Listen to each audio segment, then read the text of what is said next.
talking. But what he did like were all the new characters. He said it's really important to have lots of characters, like the One-Eyed Wizard, Elf Girl, Sherlock Holmes, and Half Man, Half Cow. So when the movie comes out, you can do a different poster featuring each one. Plus, he said we could make little plastic figurines of all the characters and put them in those kids' meals you get at fast food restaurants. Well, I didn't really like that idea, because I don't want to encourage kids to eat fast food. But Greg said kids could always swap out French fries for apple slices, and that made me feel a little better. I also said I don't want to add a lot of plastic junk to the world, because that stuff hurts the planet. So Greg said we could make the toys out of biodegradable plastic, so they'd turn to mush after a little while. And that made me feel better too, I guess. Greg really liked the girl elf whose name is Shyvana. He said girls would think she was cool, and they'd all want to dress up as her for Halloween. Greg said Shyvana should have a special talent, and that maybe she could be a master thief. I said stealing is wrong, but Greg said it's okay if it's her job. I guess that kind of makes sense. But Greg wasn't crazy about some of the other characters in this chapter. He said I should ditch the alien, because this book is supposed to be fantasy and not sci-fi. And Greg didn't like the half-man, half-cow whose name is Stephen. Greg said if I was trying to draw a centaur, then it's supposed to be half-man, half-horse.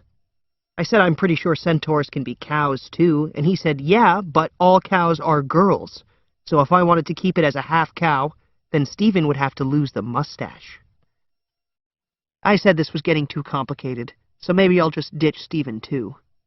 But Greg said we should keep him, because those udders are going to come in handy when we do our fast food deal. Cold glasses of milk, straight from the udder. Chapter 9.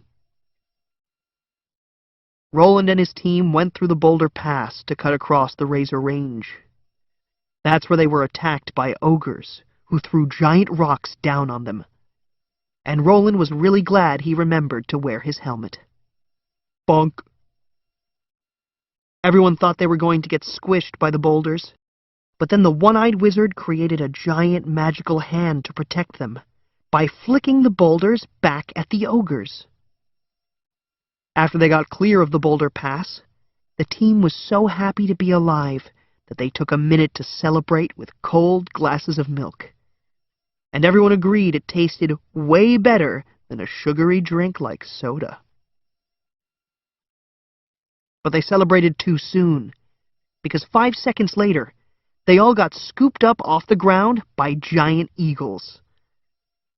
At first, Roland thought it was kind of fun to be that high in the air. But then he realized the eagles wanted to feed them to their babies. Luckily, Shyvana was really good with her bow, and she saved everyone by shooting arrows at the eagles' claws. And the magical hand caught each of them and set them all down on the ground safely. So now everyone was calling the magical hand Lefty, and giving high fives and fist bumps to thank him. And that made Lefty feel good. We could tell by the giant thumbs up he gave us. Everyone thought it was too dangerous to stay out in the open, so they decided to cut through the mines of Murloc. But after everybody was inside, Garg hit his head on a stalactite, which made the tunnel collapse. So now they were trapped, and the only way out was to go all the way through the mines to the other side. After walking in the dark tunnels for a long time, Roland and the team reached a giant underground lake. At first they thought they were totally stuck, because half of them couldn't swim. But the lake was only a few feet deep, so they waded through it. And when they got to the other side, they were totally covered in giant leeches. Roland was pretty freaked out, because once, when he went to summer camp, he got a leech on an embarrassing place, and his mom had to come and bring him home 2 days early. Luckily, it wasn't that big of a problem this time, because the One-Eyed Wizard shriveled up all the leeches by zapping them with his wand. But all that zapping made a lot of noise, And now the team had a new problem, because they were totally surrounded by creatures with giant eyes. Everyone relaxed when the creatures came into the light, and it turned out they were just dwarves. But the dwarves were mad. They thought Roland's team was there to steal their jewels. So Roland and his friends hopped in minecarts to get away. Then all of a sudden, the tracks ended, and Roland and his friends went flying through the darkness. Then they busted out of a wall and landed on the ground outside. The dwarves' eyes weren't used to the sunlight, so they stayed back in the dark mines and yelled rude names and swears at Roland and his friends. But Roland told his team to ignore the dwarves, because they were just being bullies, and bullies only want to get a reaction. And everyone agreed that was good advice. Greg wasn't crazy about the anti-bullying message, but he loved the minecart scene. He said we could make it into an awesome theme park ride called Minecart Chase and sell souvenir photos for $30 a pop. Greg said the only problem with the story now was that it wasn't funny enough.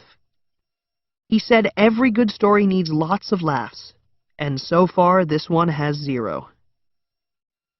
I said maybe I could add some knock-knock jokes in the next chapter, but Greg said knock-knock jokes are the lowest form of comedy. I said people always laugh at my knock-knock jokes, and he said they're just being polite. So I said, well then, what do people think is funny? And Greg said body humor like farts and burps and stuff. But that stuff isn't funny to me. One of the rules in my house is that you can't say fart. You need to say pass gas. And another rule is that you're not allowed to pass gas in the kitchen during meals. You must ask, may I please be excused to go to the living room? Yes, you may, Rowley. Greg said if you're going to write a book, you have to put in gross stuff or kids won't buy it. And he said if we were really smart, we'd put something gross on the cover, like a wizard barfing, and call it Sick Wizard by Greg Heffley and Rowley Jefferson. Blorf.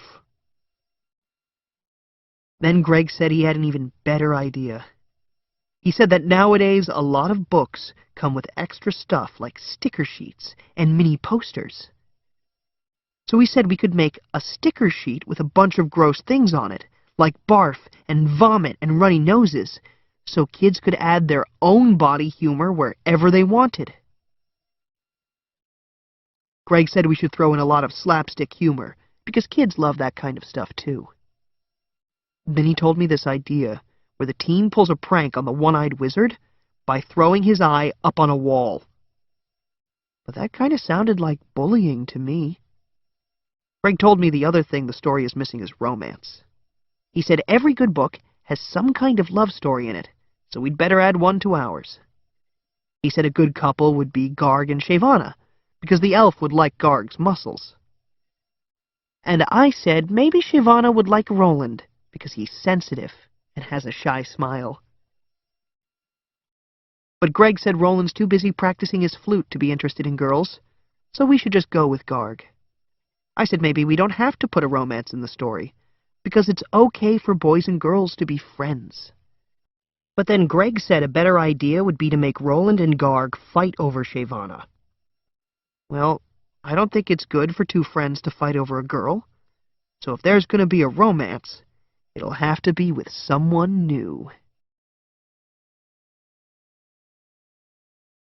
Chapter 10. After a whole day of adventures, everyone was pretty tired. Nobody wanted to camp outside that night because they were worried some monster would come along and gobble them up while they were sleeping. The one-eyed wizard said he heard about an old castle nearby that nobody lived in, and maybe they could sleep there. Everybody thought that sounded like a good idea, except Roland, who thought it actually sounded a little scary.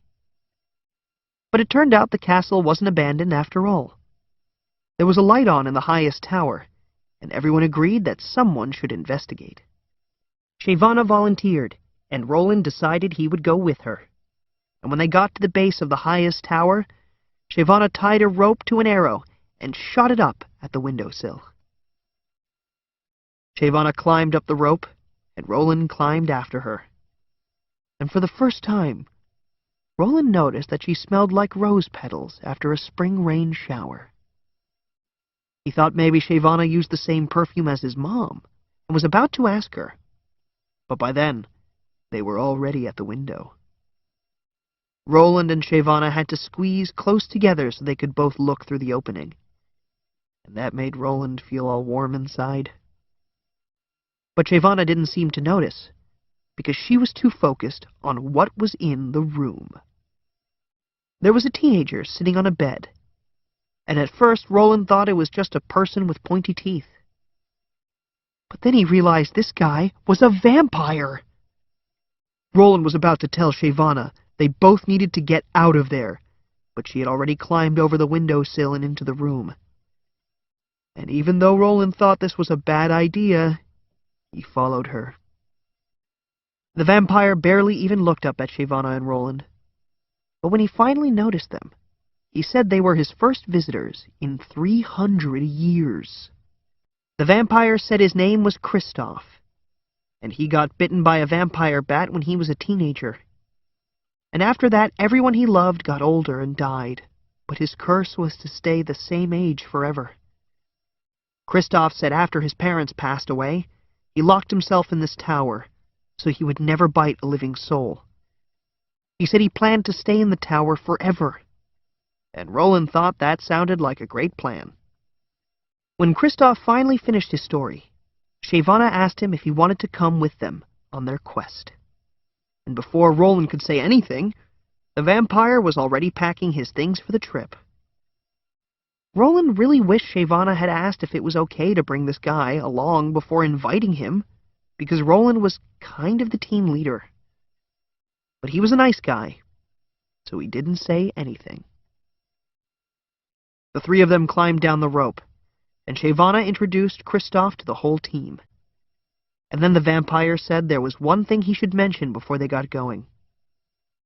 He said he could only travel at night, because vampires get turned to ash if they're exposed to sunlight. But Shyvana said that wouldn't be a problem, because they could just sleep during the day and travel after dark. And everyone was okay with that. Except Roland. Greg said the vampire thing was great, because teenagers love supernatural romance stories, and we needed to age the story up anyway. He said girls would fall in love with the vampire, but guys would want to be him. And he said he already had ideas for personal fragrances, like Midnight Mist, cologne, and stuff like that. I said maybe Roland could have his own fragrance too. But Greg said that the vampire is a bad boy, and Roland is a good boy, so it's just not the same. Greg really liked the curse idea, but the truth is, I got that one from him. A few weeks ago, Greg got mad at me for not sharing my bubblegum, and he said he was going to put a hex on me. And he said that anything bad that happened from that point on was because of his curse. So I told Greg's mom what he did, and she made him reverse his curse. But a few days later, I stubbed my toe on a curb, so I'm pretty sure Greg only pretended to reverse the hex. Anyway,